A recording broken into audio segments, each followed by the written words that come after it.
Good evening and welcome back. If you are new here, I'm so glad you found this place. Pull something warm around you. Settle in wherever you are. Whether that is a bed in a city that never quite goes quiet, or a room at the edge of some field where you can hear things moving in the dark outside. And if you have been here before, welcome home. Tell me in the comments where you are listening from tonight.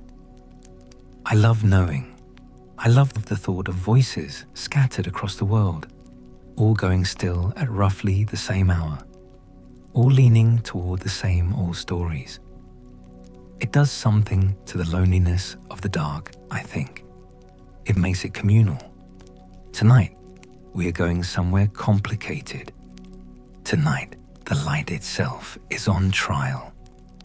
We are going to talk about Apollo, and I want to warn you, before we go any further, that the Apollo you think you know, the golden one, the archer, the lord of music and medicine and reasonable measured truth, that Apollo is real. He is absolutely real. But he is not the whole picture.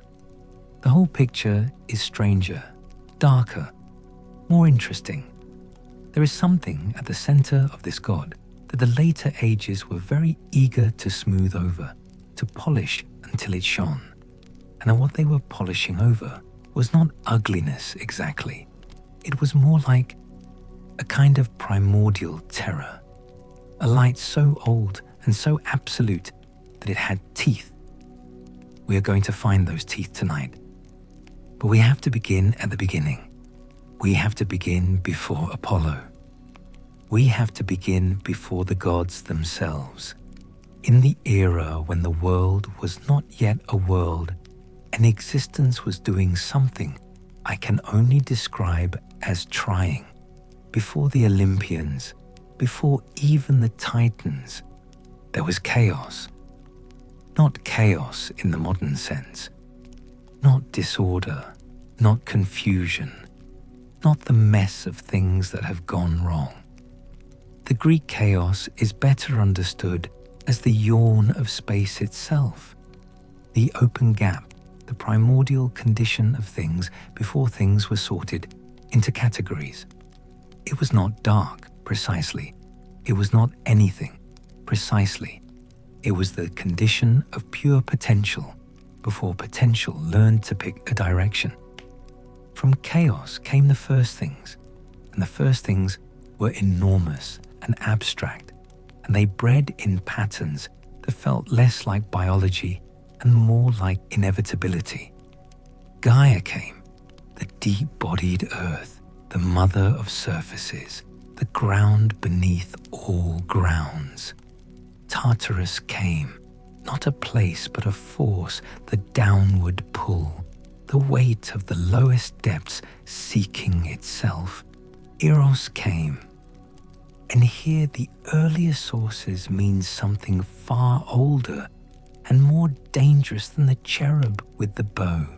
They mean the principle of attraction itself, the force that causes separate things to move toward each other. The original gravity. And Erebus came, the darkness, the substance of shadow, the interior dark that exists beneath the earth's skin. And Nyx, his sister, his twin in some accounts, the night. The Greeks were never entirely comfortable with night. She was older than their gods.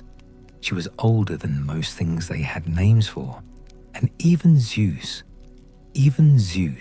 who would eventually stand at the apex of everything, even he, when Nyx approached, felt something older than fear move through him. He gave way before her. It is one of the stranger details in the mythological record. The image of the Lord of Thunder stepping aside for the dark, and most of the later traditions either explain it away or ignore it entirely. But it sits there in the older texts, like a bruise, like something that was true before the later stories decided to tidy things up. Nyx and Erebus produce children the way shadows produce more shadow. Ether, the bright upper air above the clouds, the substance of the sky's highest register. Hemera, the day. And from there, the generations began to multiply. The abstractions personified the forces given faces and feet, the fates who wove the length of every life before the life itself knew what length meant. The Moirai, spinning in the dark before Apollo was born, before light was an idea in the world's vocabulary. Gaia, meanwhile, was doing something immense. She produced Uranos, the sky, the dome of heaven, and then she took him as her consort, which is less strange than it sounds if you understand that she was not a woman who happened to share a name with the earth. She was the earth. She was the ground of all things, and the sky was her natural counterpart, her enclosure, her shelter, and her cage simultaneously. The sky pressed down on her. The sky covered her entirely.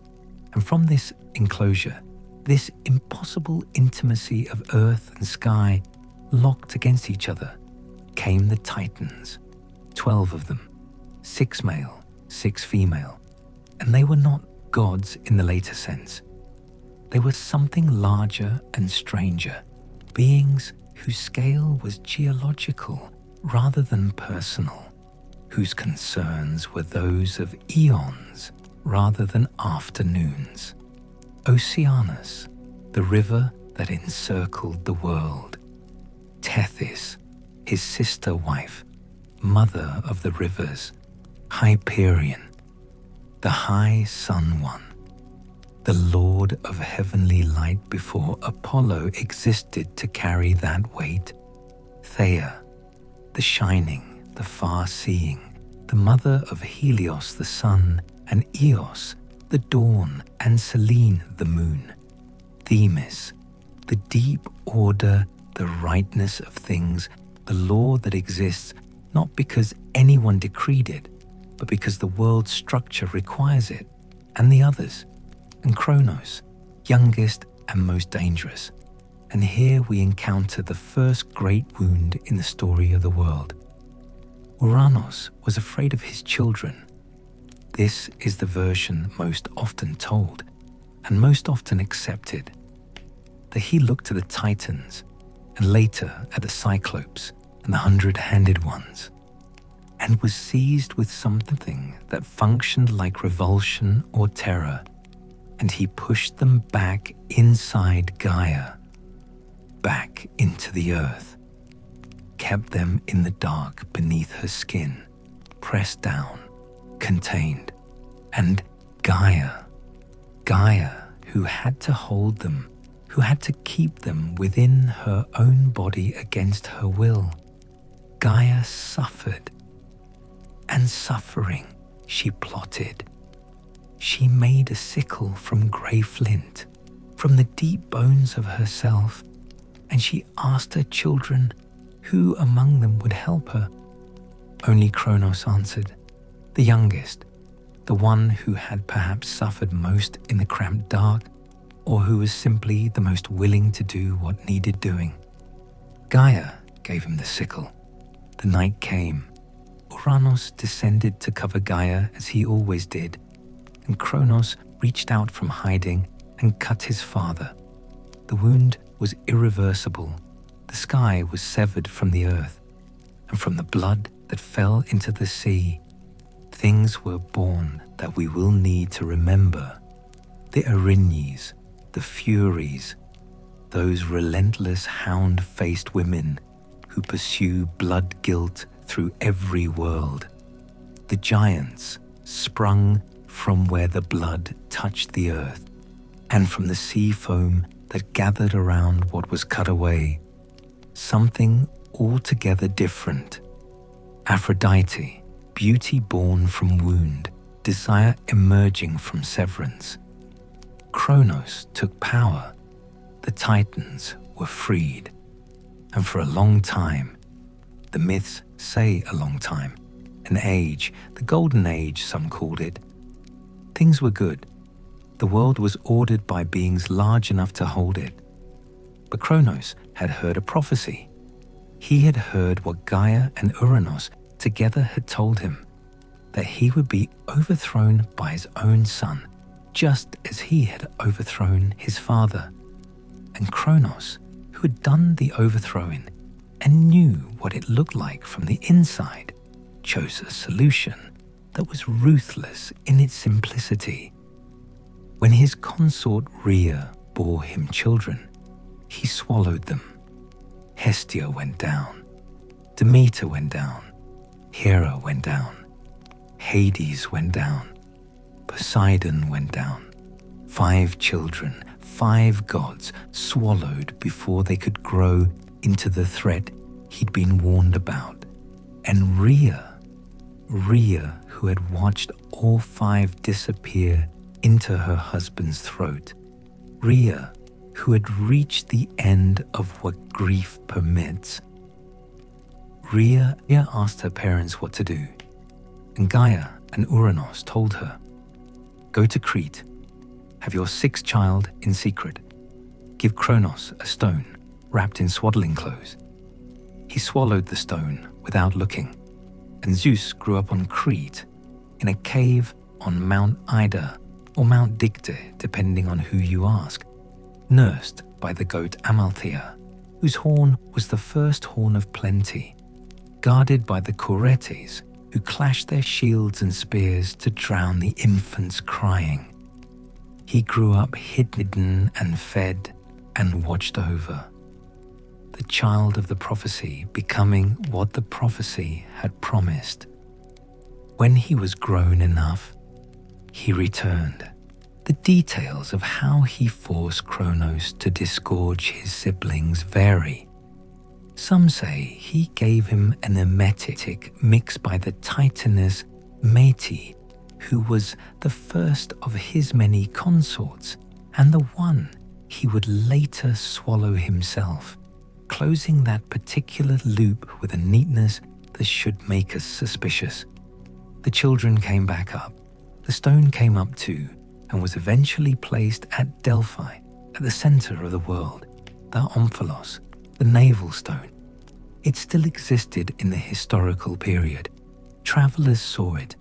It was oiled and wrapped in wool, and it sat there at the site of Apollo's greatest oracle, the place where the god of light and truth would eventually preside. That connection between the stone Cronus swallowed, the stone that landed at Delphi, and Apollo's later dominion over that place, is not nothing. It is one of those mythological rhymes that the mind registers as meaningful before the reasoning faculty can say exactly why.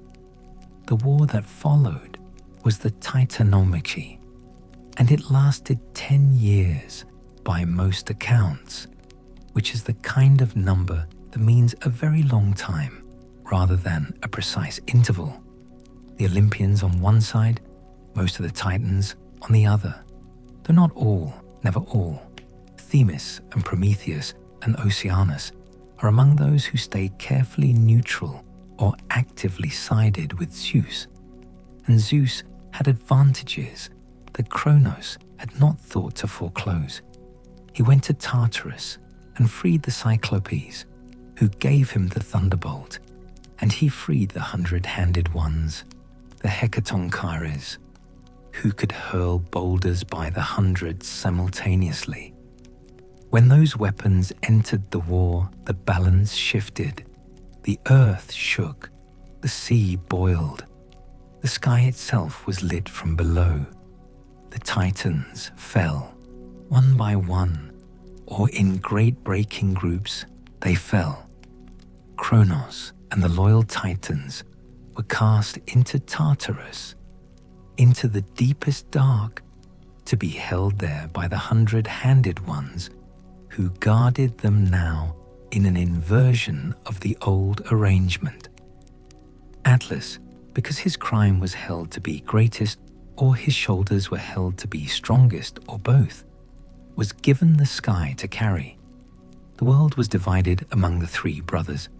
Zeus took the sky, Poseidon the sea, Hades the deep earth, the realm of the dead, Hestia at the center, the fire of the hearth, the axis around which the household world turns, Demeter, the growing earth, the agriculture, the seasons not yet severed from each other, Hera, the marriage bond, the institution of union, Ares, the violence of war, Hephaestus, the fire that makes, the forge, Aphrodite, the desire, Athena, the intelligence that plans and creates and wins without violence, where violence would lose.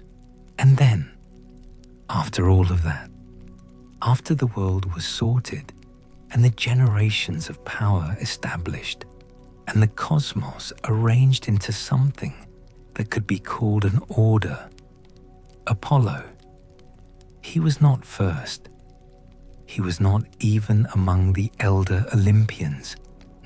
He arrived into a world already organized, already layered with prior claims and older debts, and he arrived with a nature so intense and so potentially destabilizing that his birth itself was nearly a catastrophe. His mother was Leto, Titaness, or daughter of Titans, depending on the source. Her parentage shifts, but her nature is consistent. She was gentle, she was beautiful, she was the kind of being who inspires the word mild in a way that sounds like a compliment and functions like one. She was not warrior, not strategist, not the kind of power that gathers its weapons before stepping out into the world. She was the kind of being who simply existed, and in existing was quietly luminous, the way certain people carry their own weather without knowing it. Zeus loved her, and Hera who had long since understood what it meant when Zeus loved someone. Hera did what Hera did. She forbade the earth to give Leto a place to give birth. This is the proclamation as most sources give it. No land, no place, no solid ground anywhere under the sun could receive Leto while she labored. The earth heard, and being the earth, being what it was, it obeyed. Leto wandered. She wandered in a way that feels almost unbearable to read. This mild and gentle Titaness carrying two children who would reshape the world, and the world closing its doors in her face everywhere she turned. Some sources say she wandered for 9 months. Others say longer. She went from place to place, the mainland, the islands, the shores, and everywhere she was turned away. The gods had heard Hera's proclamation. The places feared Hera's wrath. There is something in this image. The woman wandering, refused shelter, carrying something enormous that the world is not yet ready to receive, that appears in so many traditions. I do not know if that is meaningful or if I am pattern matching in the way humans are prone to. I put it here anyway. I will let you decide. Finally, Delos, the floating island, technically not attached to the seafloor, technically not the earth in the fixed, immovable sense that Hera's proclamation covered. A legal loophole, mythologically speaking, or the world's last mercy. Delos was a rocky, spare, inhospitable little island, the kind of place that would not seem to offer much, but it offered the one thing Leto needed, which was permission. She gave birth under a palm tree. Some say It was an olive tree. She gave birth kneeling or standing, holding the palm with both hands, and the goddesses of Olympus gathered around her in attendance, because even Hera's decree had its limits, or because the birth of something this significant draws witness regardless of politics. Eileithyia, goddess of childbirth, had been held back by Hera, kept on Olympus so that Leto could not complete her labor. But the other goddesses sent Iris with a bribe, a 9-cubit necklace of amber and gold, and Eileithyia came, and the labor resolved. Artemis came first, the goddess of the hunt, of the moon's cold light, of wild places and the boundaries between civilization and the world that lies beyond it. And this is one of those details that I find strange and have never quite resolved. She helped with the delivery of her brother. She emerged and turned immediately to assist her mother with what came next. She was born midwife to her twin, born already knowing what hands are for. Then Apollo, 9 days after Artemis, by some accounts, simultaneous by others. And when he emerged, the island of Delos blazed with golden light. The sacred swans circled the island 7 times. The palm tree trembled. The river Inopus ran with gold. The gods of Olympus who witnessed the birth covered their eyes because the light was not symbolic. It was actual. It was the light the god carried within himself, and it was considerable. He was fed ambrosia and nectar. He had barely been born when he announced that he would be the lord of the lyre, of true prophecy, and of the bow. He had barely swallowed the food of the gods when his first grown clothes arrived, cloths of white and gold, gifts from Hephaestus, the finest the forge god could make. There are births that announce themselves and births that quietly happen. Apollo's was the former kind. The world registered his arrival, but he was not yet what he would become. He still had work to do. The first and most significant work was Python. Python was old. This is important. Python was old. The great serpent of Delphi had existed before Apollo, had been coiled around the site of what would become the world's most famous oracle since some earlier arrangement, some prior age, some dispensation that the coming of the Olympians had made obsolete but not yet destroyed. Python guarded the chasm at the foot of Mount Parnassus, from which the prophetic vapors rose. Python was the keeper of Gaia's oldest speech, the earth's own voice rising through the rock, and the oracle at that site had been, in those older arrangements, served in the name of Gaia, and then in the name of Themis. The deep order, the rightness before law. Some say Python had chased Leto during her wanderings, had pursued the pregnant Titaness on the hero's orders through the long months of her exile. Some say Apollo killed Python in vengeance for this, the son repaying the debt the mother had incurred. Others say there was no personal grievance, that Apollo simply needed the site, that Python was the prior occupant, and the prior occupant had to be removed. He was 4 days old when he killed it, or he was somewhat older, a youth newly made.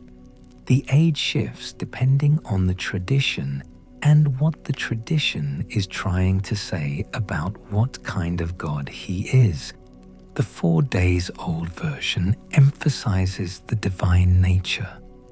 An Olympian child is not a human child. and the fact that he could draw a bow at 4 days and strike a serpent old as the hills is a theological statement about what he is. The young man version emphasizes something else: the violence of arrival, the conquest of the old order by the new, the way the Olympian generation rewrites the landscape wherever it goes. He used silver arrows. He used, depending on the tradition, 1,000 arrows, or the arrow, the one that always finds its mark. Python died in the chasm. Its body rotted there. Pytho means eye rot, and the site got its name from the death, from the dissolution of the old guardian into the earth that had been its mother. And Apollo took the site. He built his temple there. He installed his oracle there. The Pythia, the priestess who sat on the tripod above the chasm and breathed the vapors and spoke in fragments and riddles the god's truth, and he took the name Pythian Apollo in acknowledgement of what he had killed. He wore the name of his victim. He made himself the inheritor, not just of the space, but of its old function, transformed. But there is a detail in this story that is easy to slide past and difficult to fully account for. He had to atone. Even a god, even an Olympian, even the son of Zeus, born brilliant with his own light, even he could not kill an earth creature of that antiquity and magnitude without incurring pollution. The Greek miasma, the spiritual contamination that attaches to killing and must be purified away before ordinary life can resume. He went to the Vale of Tempe in Thessaly. He spent time, a sacred year, some sources say, 8 years by others, in service, in self-humbling, in the rituals of cleansing that the killing required. He came back purified, instituted the Pythian Games in Python's honor, and only then was Delphi fully his, the Pythian Games, in honor of the creature he killed.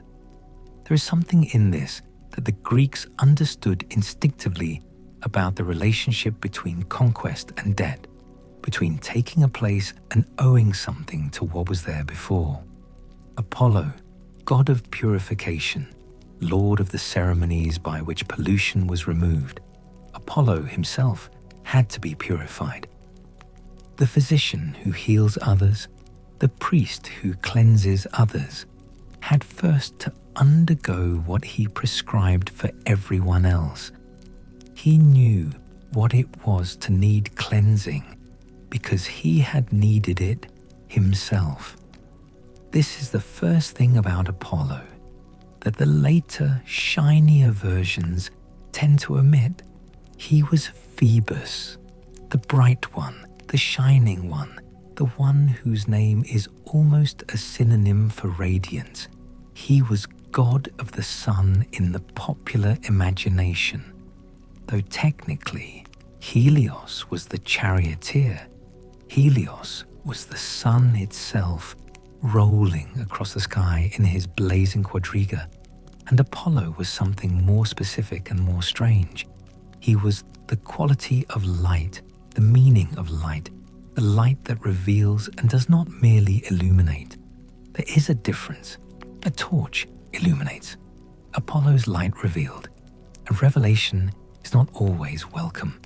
His oracle at Delphi was the most important divination site in the ancient Greek world, and arguably in the entire ancient Mediterranean.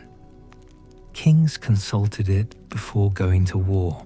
Cities consulted it before founding new colonies.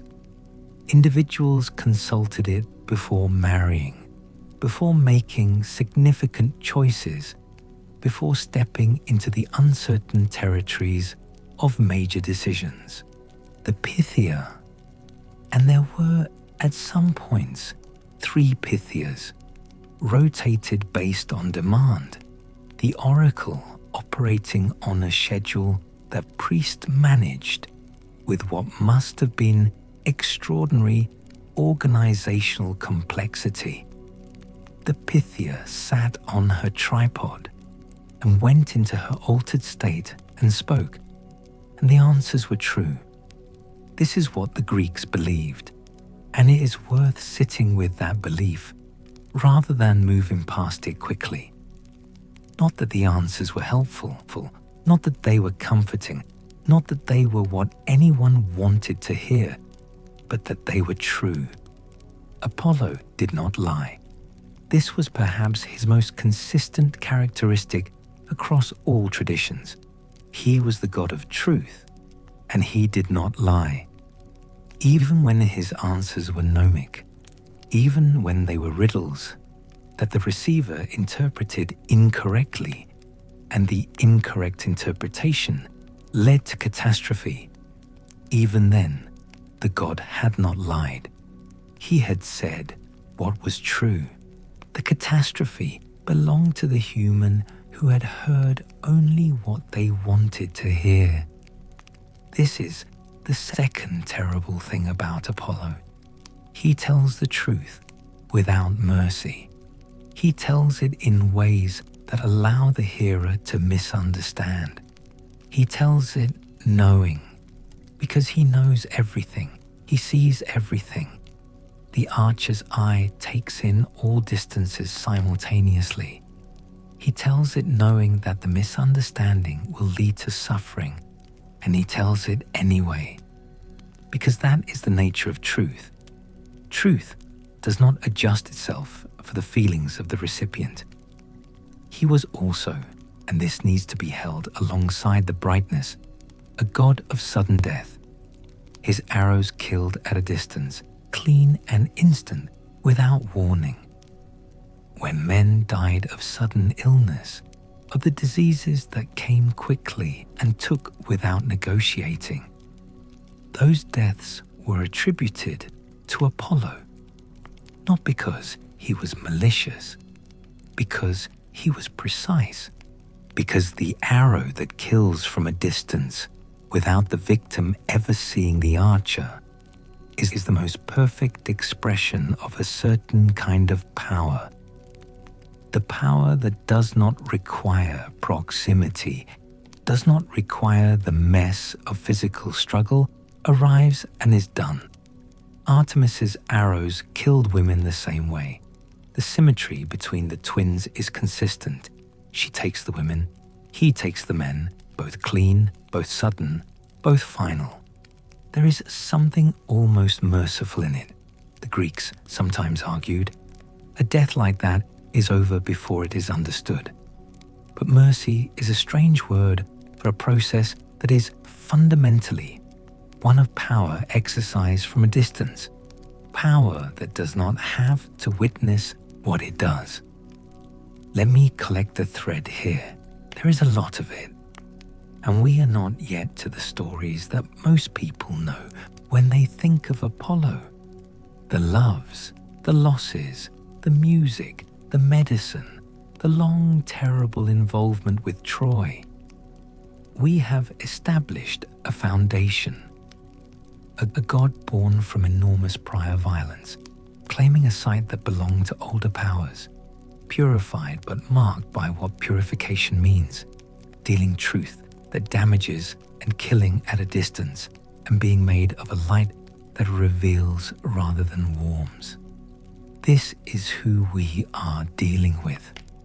This is the context. Now we can go to the stories. Daphne came first, or first among the loves, depending on how the traditions are organized. And Daphne is one of those stories that gets used in certain modern contexts as a story about violation, about pursuit, about the dynamics of power when it presents itself as love. And those readings are not wrong exactly, but they are also not complete, because the story begins in a way that the modern retelling often omits. It begins with Apollo mocking Eros. He saw the little god with his bow and his arrows. Eros, desire personified, the principle of attraction. And Apollo laughed. He said, in the version Ovid gives us, and is the Greek sources that precede Ovid, "What do you need a weapon for, little one? That bow belongs to someone who can actually do something with it." He said words to the effect that desire had no business carrying arms when the proper use of arms belonged to gods like himself. He was condescending. He was dismissive. He was, in the specific way of beings who have enormous power in a particular domain, blind to the power that exists in domains outside his own. Eros did not argue. Eros took 2 arrows from his quiver, one gold-tipped, the arrow of desire, one lead-tipped, the arrow of aversion. He shot Apollo with the gold. He shot Daphne, the nymph daughter of the river god Peneus, with the lead. And then the story went where it went. Apollo saw Daphne and was seized with the most consuming desire he had ever felt. And this is important because he was not accustomed to being seized by anything. He was the archer. He was the one who shot from a distance, who remained at the remove of perfect aim. To be struck was foreign to him. To want and not immediately have was foreign to him. To pursue was, in a very real sense, humiliating for a god accustomed to the position of the one being sought. He pursued anyway, because desire, once the arrow finds its mark, does not care about dignity. Daphne ran. She was a huntress in her own right, a follower of Artemis, pledged to remain unwed.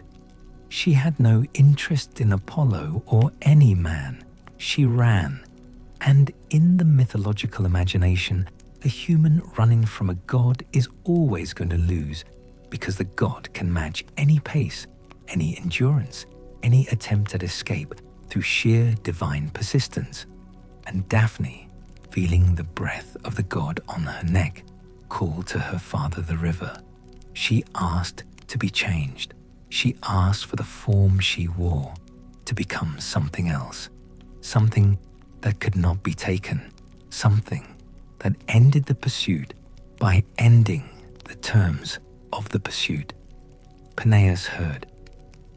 The transformation was instantaneous, bark closing over skin, fingers lengthening into branches, feet rooting into the earth, hair becoming leaves, laurel. She became the laurel tree. She became something that could not run and could not be caught, and was no longer what she had been when the chase began. And Apollo, here is the part that I think is strange, and has always seemed strange to me when I follow the thread of it. Apollo stood at the edge of the transformation and loved the tree. He pressed his hand to the bark and felt what he thought might be her heart still beating beneath it. He declared the laurel his sacred tree. He said he would wear its leaves as his crown from that day forward, and all those who came under his patronage would wear it too. The victors in his games, the poets under his inspiration, the generals who won under his blessing. He made her refusal into his symbol. He honored her by keeping her transformation with him always. Whether this is grief or possession dressed as grief is a question the tradition does not cleanly answer. He loved others. The loves of Apollo are numerous, and the outcomes are, with very few exceptions, catastrophic. And this is not merely the general tone of Greek myth, where things tend toward catastrophe eventually. There is something specific and pointed about how consistently badly Apollo's loves end, as if the god himself is too much, too bright, too absolute in what he carries, and the things that come close to that kind of concentrated being get burned.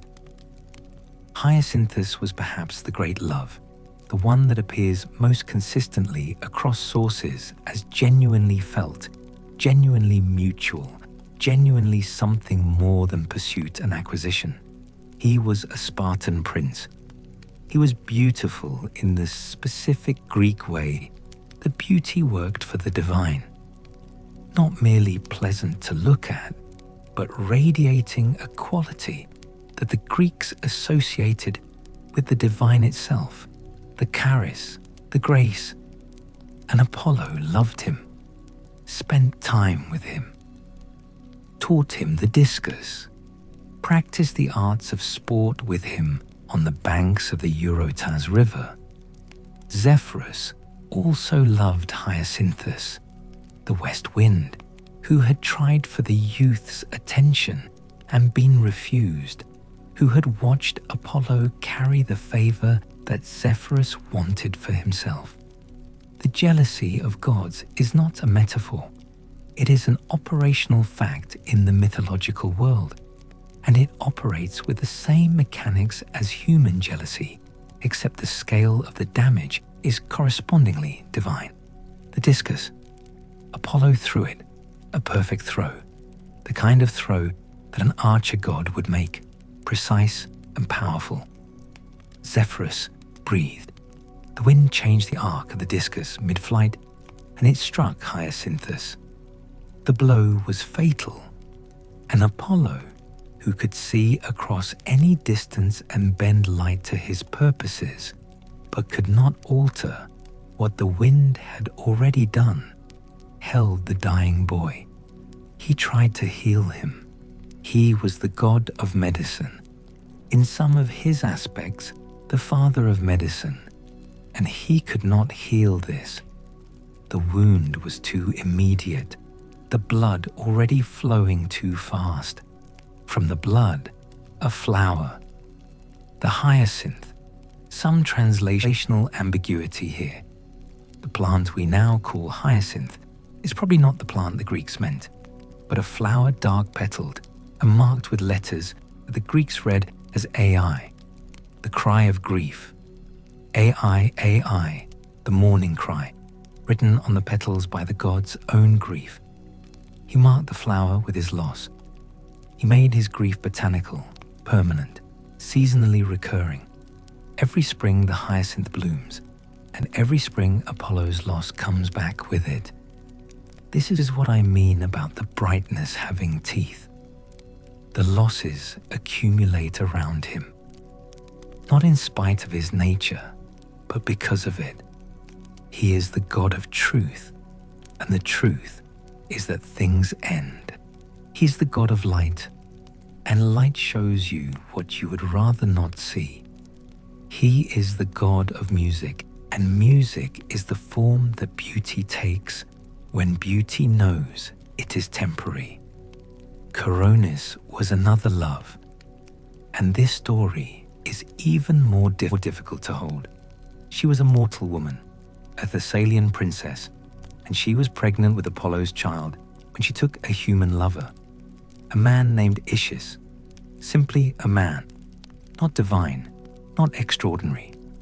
Whether she loved Ischys or was simply lonely, whether she had been waiting too long for a god who was everywhere and therefore nowhere specific. The sources do not explore her interiority at any length. They give us the fact she was with someone else. Apollo's sacred bird, the white crow, brought him the news. And Apollo, let us be precise about this, Apollo shot Coronis, killed her. She died pregnant with his son, and only at the last moment, only as her funeral pyre was already lit, did he reach in and take the unborn child from her. the white crow. Apollo cursed it for bringing bad news, which is perhaps the most distinctive piece of information processing I have encountered in all of mythology. The messenger of truth, the bird that correctly reported a true thing, punished for the content of its true report. Apollo turned it black. Every crow has been black since, in this story's accounting of the world. The bird told the truth and lost its whiteness for it. He had killed the mother of his own son. He had punished the bird that told him accurately what was happening. And then he gave the child who would have died with his mother, to the centaur Chiron to raise. The child's name was Asclepius. Asclepius became the greatest healer the world had ever seen. He learned from his father everything medicine knew. And then he exceeded everything medicine knew. He brought the dead back to life. He crossed the boundary that even the gods kept clear, the border between the living and the dead. And he moved people across it in the direction of life. He used the blood of the Gorgon Medusa, the blood from her left side, which killed, the blood from her right side, which healed. And with that blood, he restored the dead. Zeus killed him for it with a thunderbolt, because the resurrection of the dead was a violation of the cosmic order that not even the greatest healer's intentions could justify. The boundary between life and death is the boundary that holds the structure of things together. And Asclepius, in his mercy, was dismantling it. Apollo's grief for his son was enormous, and his response to that grief was, here it becomes genuinely frightening, I think. Here the terrifying secret in the title becomes more than rhetorical. Apollo could not touch Zeus. Zeus was his father. Even in grief, even in rage, the hierarchy held. But he could kill the Cyclopes who had made the thunderbolt. And he did. He killed them, the same Cyclopes who had been freed from Tartarus at Zeus's command and had given Zeus the weapons that won the Titanomachy, the craftsmen of divine weapons, the makers of the instruments of Olympian power. Apollo killed them. The punishment Zeus gave him for this was servitude, a full year of servitude to a mortal king, Admetus of Phere. Apollo tended the herds of Admetus for a year, a god with the sun's nature and the archer's perfect aim, reduced to the duties of a herdsman. And the thing that the tradition always notes is that the herds thrived.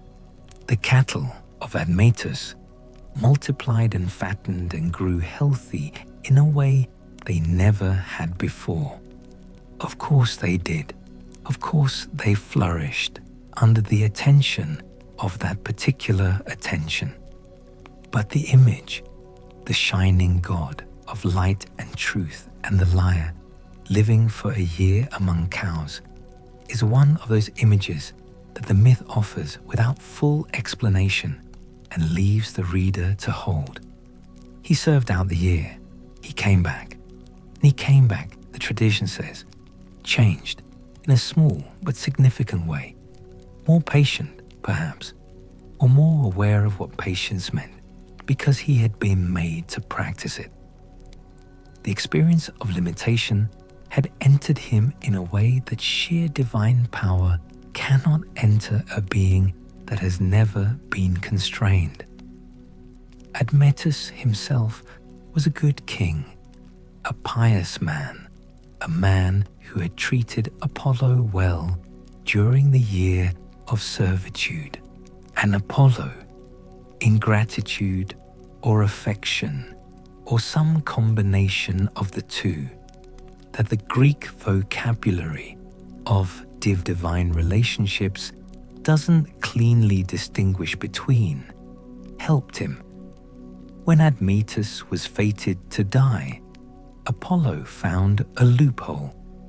The fates agreed that if Admetus could find someone willing to die in his place, he could live, and Admetus went through all his relationships looking for a volunteer. His elderly parents refused, his friends refused, the people who had known him longest and owed him most refused, because the willingness to die for someone is rarer than friendship, rarer than loyalty, rarer than love in its comfortable forms. Only his wife Alcestis agreed. She died so her husband could live. Heracles, who had arrived at Admetus's house that night, unaware of what had just happened, Heracles went to the underworld and wrestled Alcestis back from death's hands, and she returned. Apollo arranged the loophole. Apollo's friendship made the negotiation possible.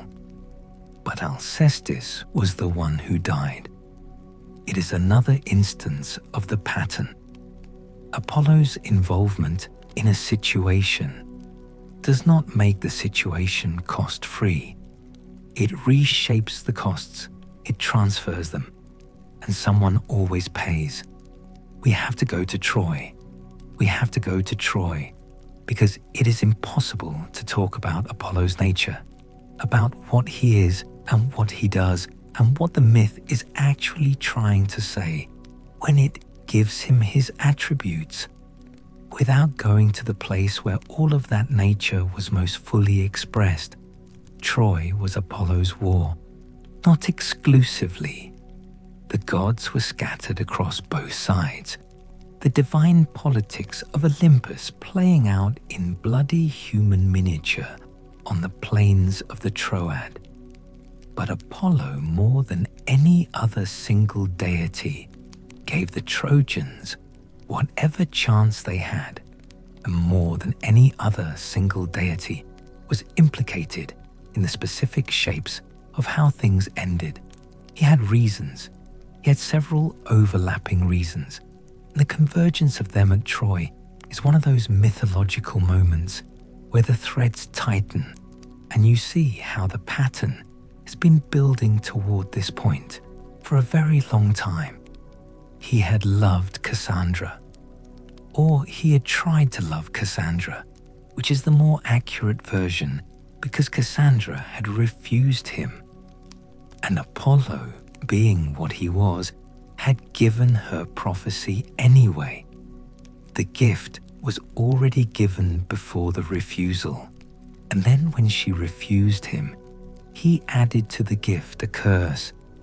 She would always tell the truth and never be believed. She would see correctly and speak accurately, and the truth she carried would die unheard in every mouth it was placed in, because no listener would be able to credit what she said. He gave her his power, the power of truth, the power of sight, the power that was the center of his divine nature, and then he ensured that the power would be useless. This is perhaps the most disturbing thing Apollo ever did, more disturbing than the murders in a way, because the murders were sudden and final. What he did to Cassandra was ongoing. She lived inside her curse for years, carrying the knowledge of Troy's destruction, watching it approach, screaming the truth at everyone around her, and being dismissed every time as a madwoman, a hysteric, a girl who didn't know what she was talking about. Apollo was everywhere in that city, and his former beloved told the truth about what was coming, and the city called her crazy.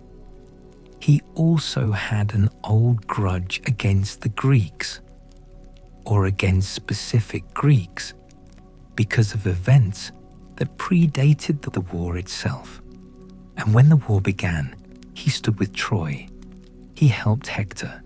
He guided the arrow of Paris. Paris the archer, who was no match for Apollo's skill, but who was holding the bow on a plane where Apollo was in the air above it, and the arrow that struck Achilles in the heel, the single vulnerable point, the one place where the greatest of the Greek warriors could be reached and killed. That arrow was Paris's, in the mechanical sense that Paris drew the bow and released the string. But everyone who told the story afterward understood that there was a divine hand involved, that the arrow found its mark because something was directing the finding.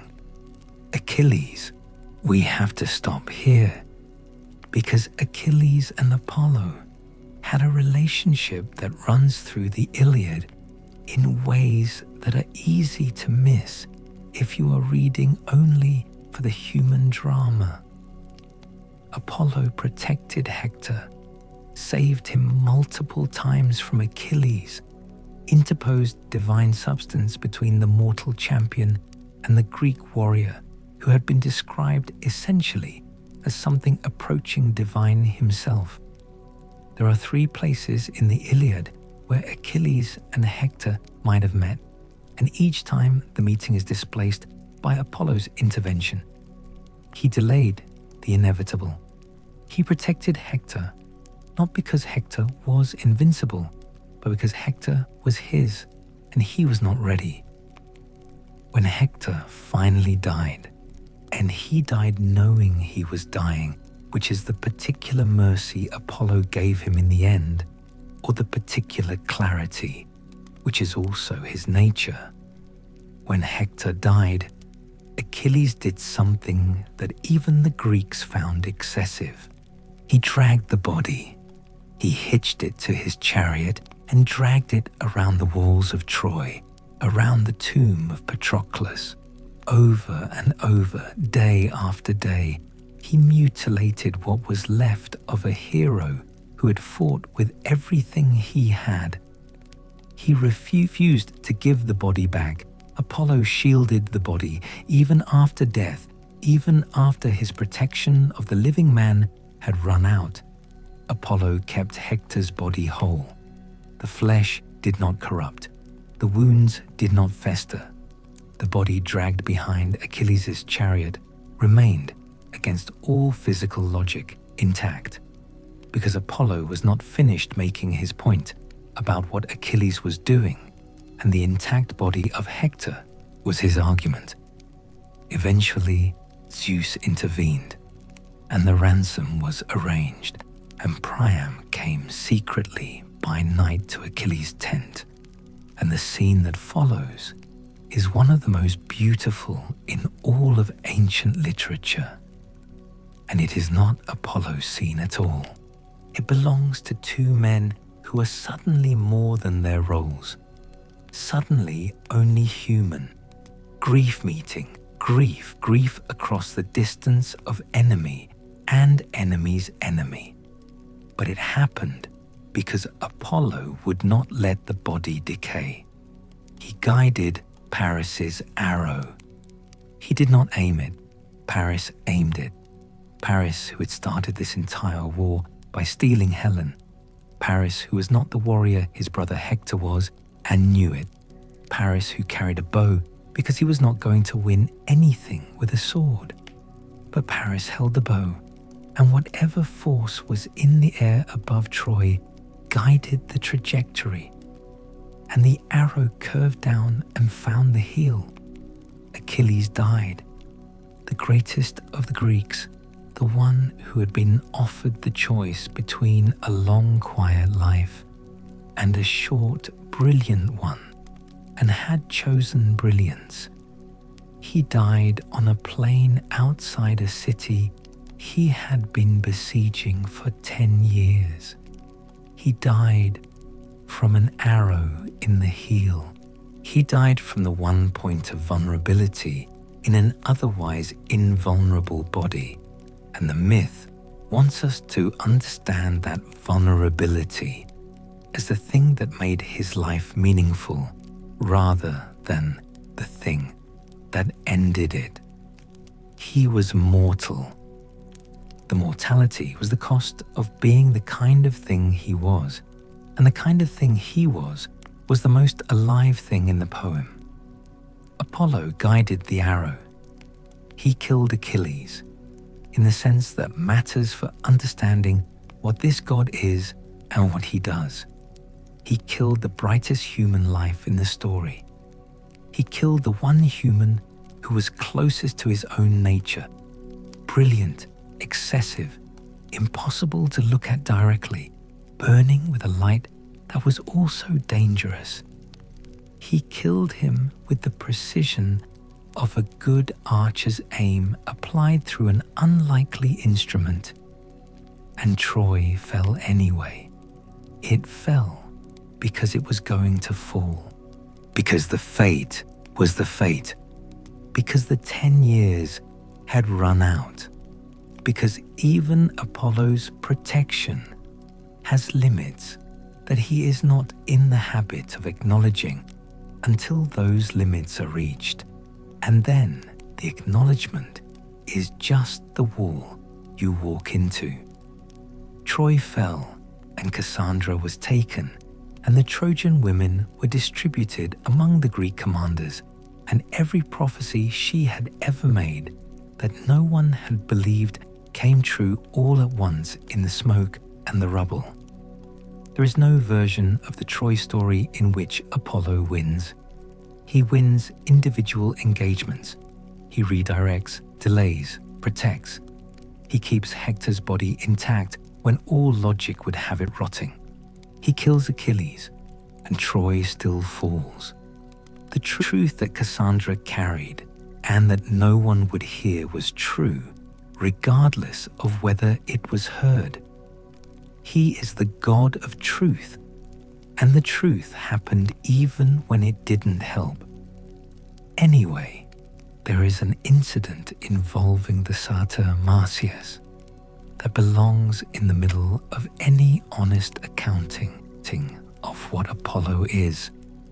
Marsyas found the aulos, the double flute that Athena had invented and thrown away, because playing it distorted her face into unflattering shapes, and because even a divine face showing effort is not the image a goddess of wisdom prefers. Marsyas found it and taught himself to play it. He played with the breath of his body, with the effort and the imperfection and the unmistakable living quality that breath-blown music carries. He played well. He played so well that he began to think, or others began to say, which in the mythological world is functionally the same thing, that he played as well as Apollo. Apollo heard and accepted the challenge. They played against each other, and the muses judged. The results were disputed. Marsyas on the aulos, Apollo on the lyre, the breath instrument versus the string instrument, the striving, imperfect human adjacent sound versus the plucked perfect sound that required no body's effort to sustain. Some sources suggest that the muses could not initially decide, that the first round went nowhere. Some suggest that Apollo then added his voice to his lyre, which was beyond the scope of the original challenge, and won on a technicality. The terms of the contest had been, the winner could do whatever he wished with the loser. Apollo won, and he flayed Marsyas alive. He hung the satyr from a tree and removed his skin. The river that ran beside the site took the name Marsyas afterward, from the tears of the satyrs and nymphs who wept for him, from the blood that ran into the water. I need to pause here because the Marsyas story is one that I have turned over many times and never fully settled into. On the surface, it is a story about hubris, about a semi-divine creature who challenged a god and paid the price, which is a standard Greek pattern. But the nature of the punishment is not just death.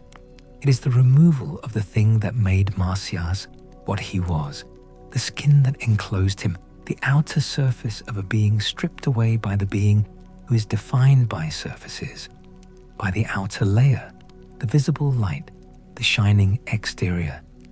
Apollo took from Marsyas the outside of Marsyas. He removed the form.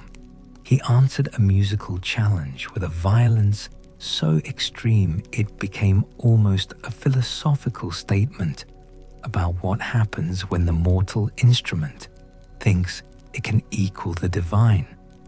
The satyr had played with breath, with imperfection, with the body's participation in its own music.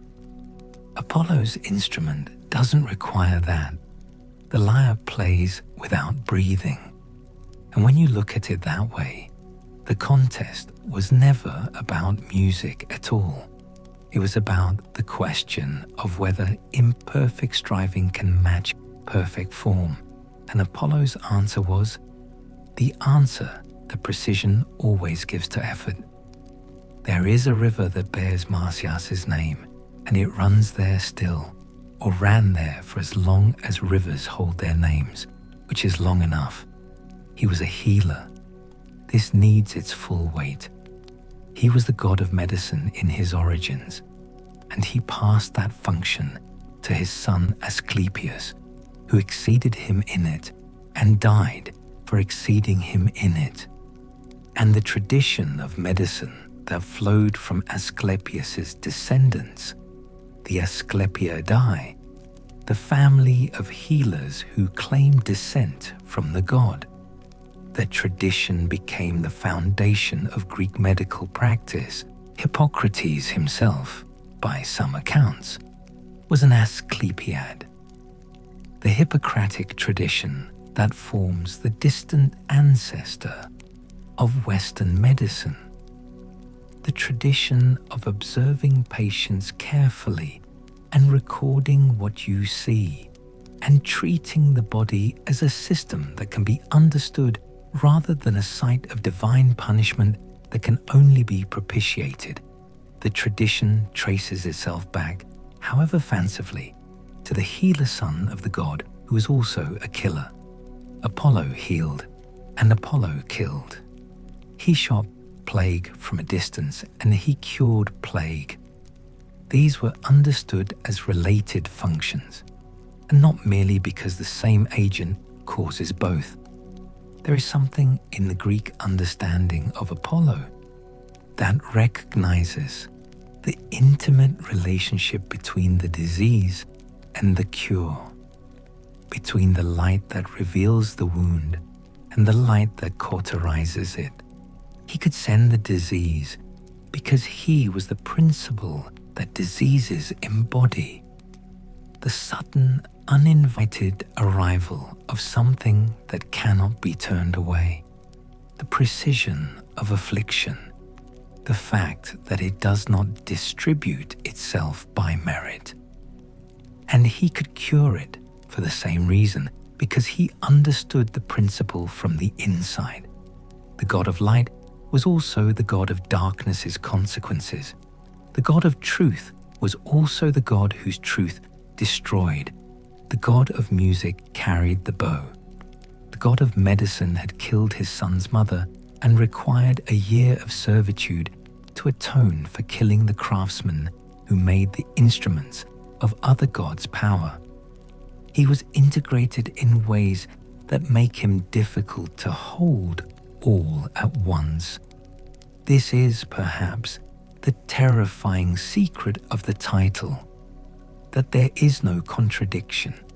The brightness and the darkness, the healing and the killing, the truth and the curse of unbelievable truth. These are not opposites in tension. They are the same thing seen from different distances.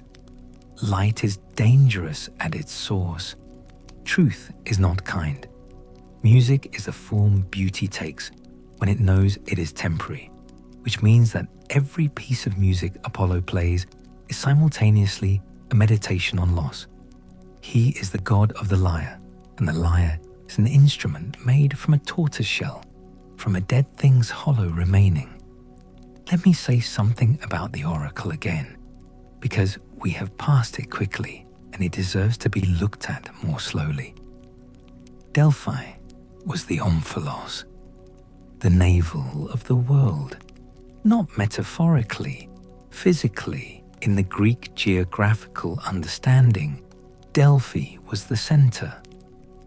Two eagles released by Zeus from opposite ends of the earth had flown toward each other and met at this point, and the meeting place was marked with the navel stone, the omphalos, the stone that had been swallowed as a replacement for Zeus. The center of the world was marked by a stone that had stood in for a god, that had been swallowed and disgorged, that had survived inside the Titan who devoured his children. The center of the world was a stone with a very specific history, and over the chasm that opened in the earth at that spot, below the temple that Apollo built and rebuilt, and that burned and was rebuilt again, the Pythia sat. She was always a woman of some age, originally perhaps a young woman, the stories say. But after one of the Pythias was abducted, the tradition shifted to older women, women past the age that had attracted the abductor's attention. She dressed in the white of a young woman, the costume of the function rather than the body. She sat on the tripod over the chasm, and she breathed, and she spoke. What she inhaled is still debated.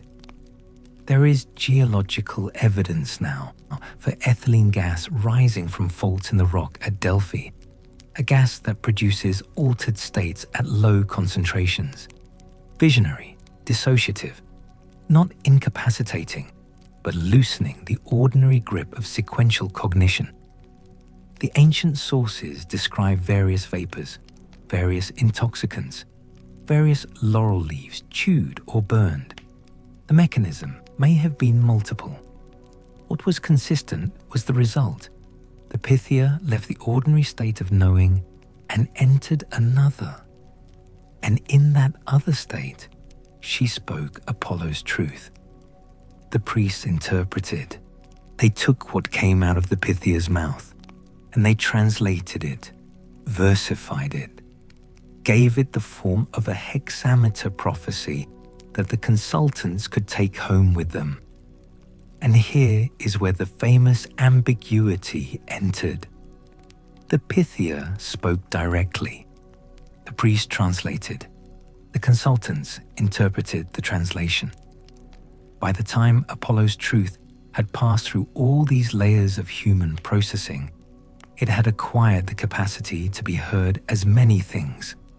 And the thing the consultant heard was very often the thing the consultant was hoping to hear, which was the thing that turned out to be fatally different from what had actually been said. Croesus consulted the oracle before invading Persia. He was told that if he crossed the Halys River, he would destroy a great empire. He crossed, he was destroyed. The great empire destroyed was his own. The oracle had been exactly accurate. The listener had heard only the part about the great empire and filled in the rest. Apollo does not edit for your expectations. This is both his greatest quality and the thing about him that, in certain lights, looks like cruelty.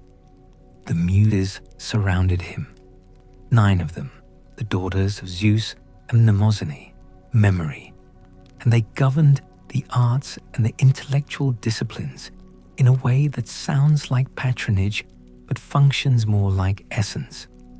They were not cheerleaders for poetry. They were what made poetry possible. Calliope for epic, Erato for love poetry, Terpsichore for dance, Clio for history, Melpomene for tragedy, Thalia for comedy, and so on through all 9. Apollo was their leader, not because he invented them or outranked them in antiquity, because they were old, older than his arrival on Parnassus, but because he was the principle of inspired clarity that their functions all require.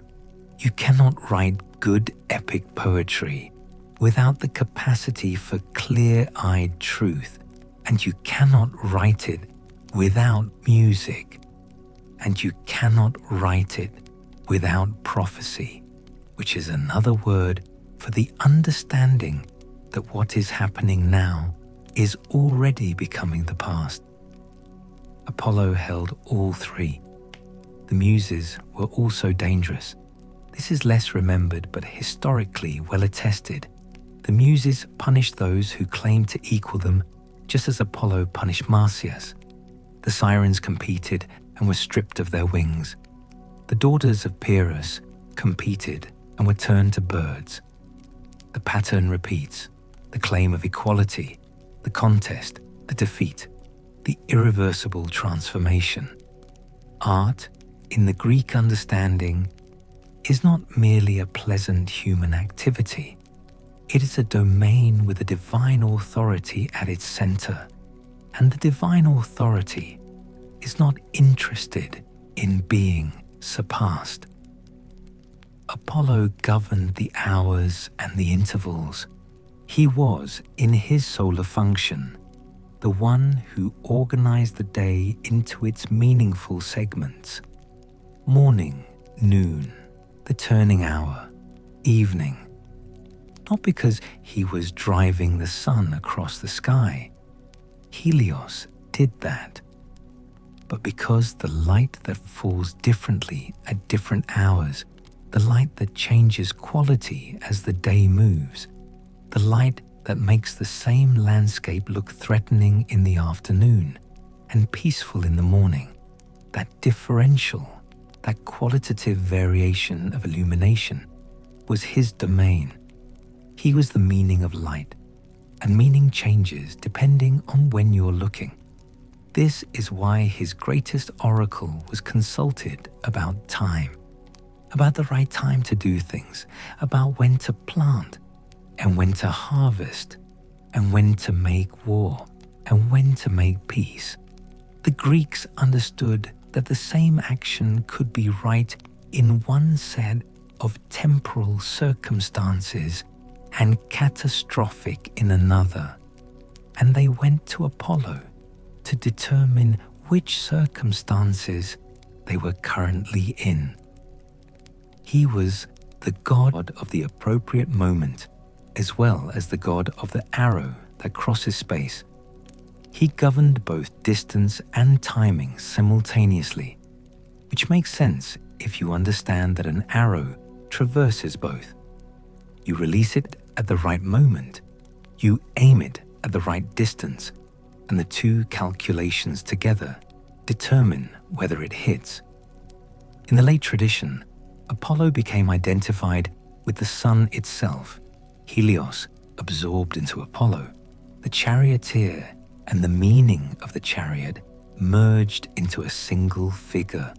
This identification, which the Romans were perhaps more comfortable with than the Greeks had been, removed some of the distinction between illumination and revelation, between the physical light and the interpretive light.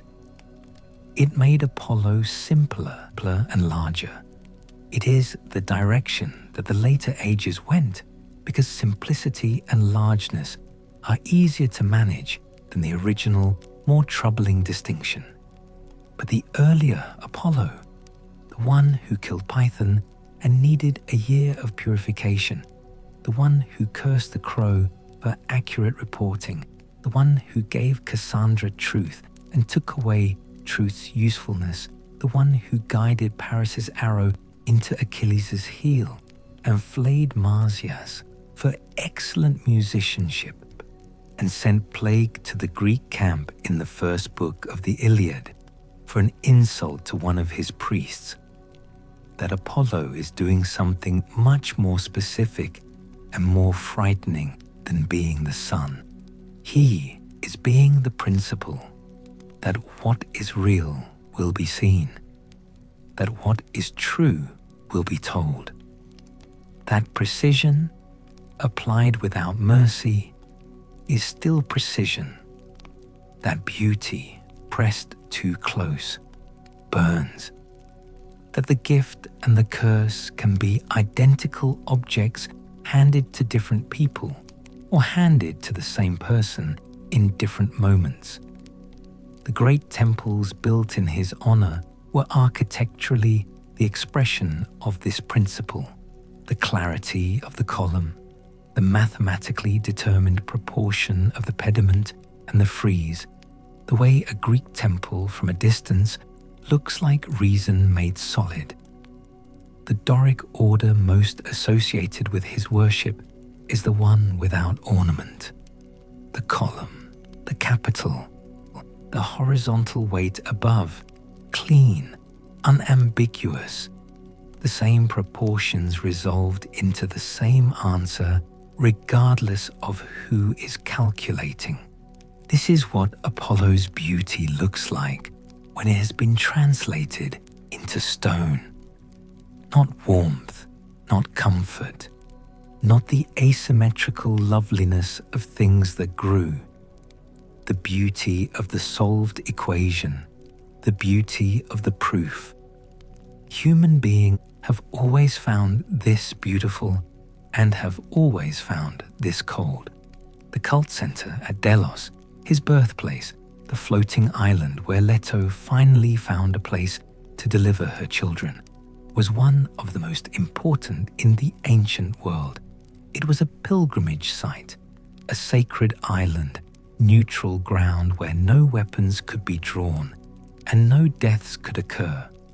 Women in late pregnancy and the dying were at some point removed from the island so that neither birth nor death would pollute it.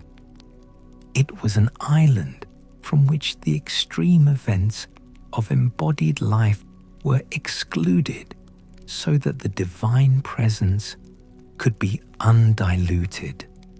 All birth removed, all death removed, only the intermediate condition permitted, only the living but not yet dying, only the already born but not yet dying. The narrow band of being that isn't also becoming. It is a strange kind of sacredness, sacred through exclusion, kept pure by removing the two things that would give it most urgently the meaning it is supposed to carry. The light that banishes shadow is also the light that leaves nowhere to hide. He crossed into the Roman world as Apollo, one of the rare cases where the Greek name was simply adopted rather than translated. Jupiter was Zeus, Mars was Ares, Juno was Hera. The Roman gods absorbed the Greek and got new names. But Apollo was Apollo in both traditions, as if he was too specific to be renamed, as if the name carried something that couldn't be transferred to a Latin equivalent. He was Rome's patron in certain important periods. Augustus claimed Apollo as his personal protector, built the great temple to him on the Palatine, and the Augustan age self-consciously cast itself as an Apollonian age.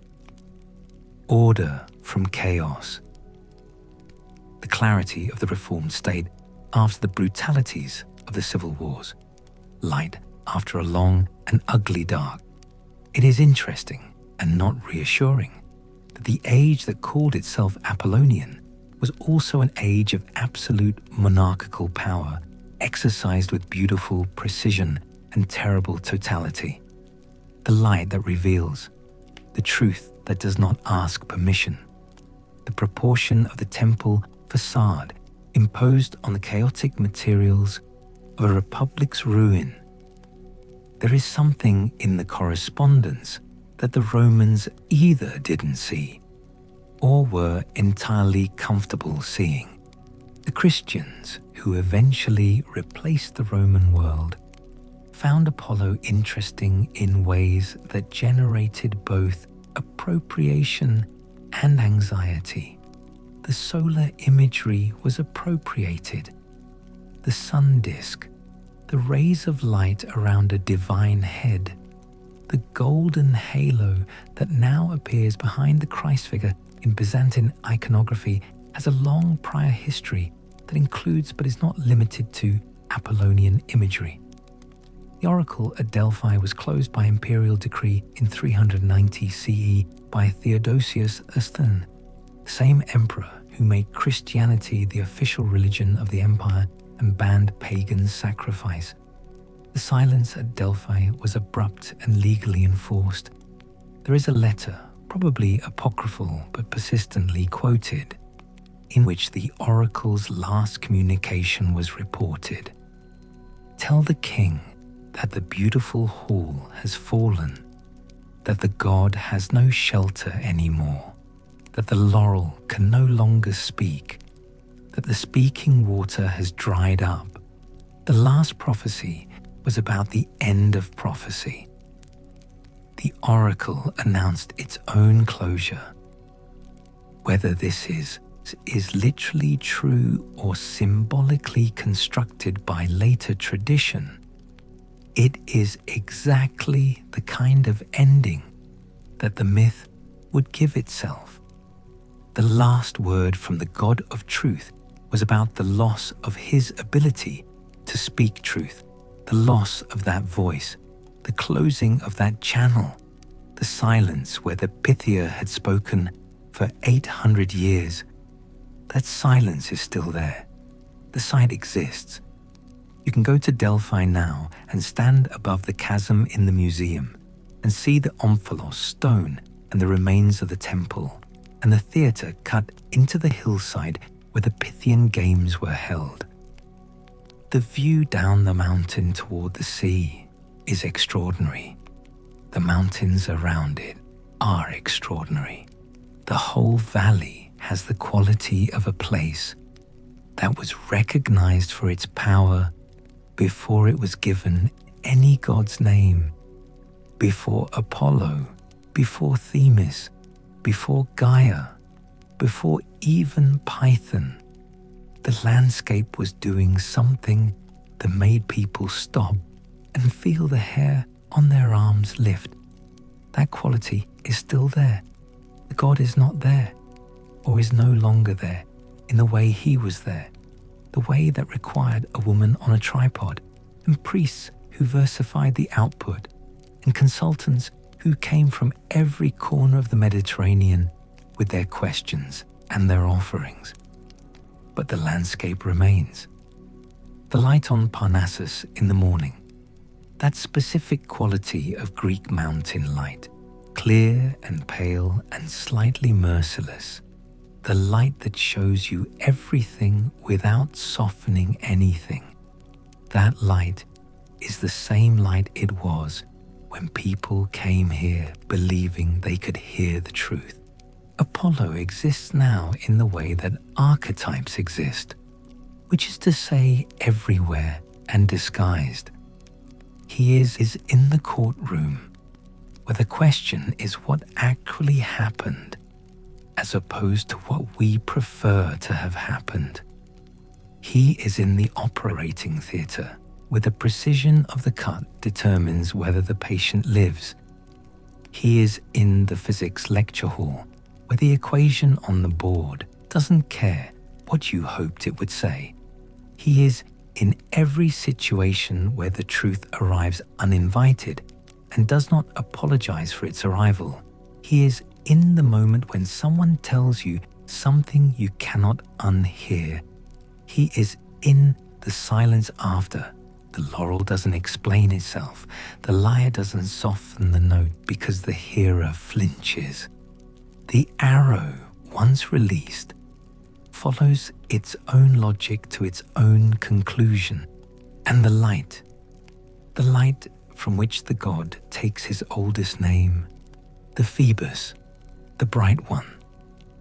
The light does what light has always done, which is to fall indiscriminately on everything, on the beautiful and the terrible, and the ruined and the newly born, on the laurel tree that was a woman who ran, on the black-feathered crow who told the truth, on the intact body of Hector, still whole after 12 days in the dust, on the chasm at Delphi, from which the speaking vapors rose, and the priestess spoke, and the words came out in pieces, that the hearer assembled into what they could bear.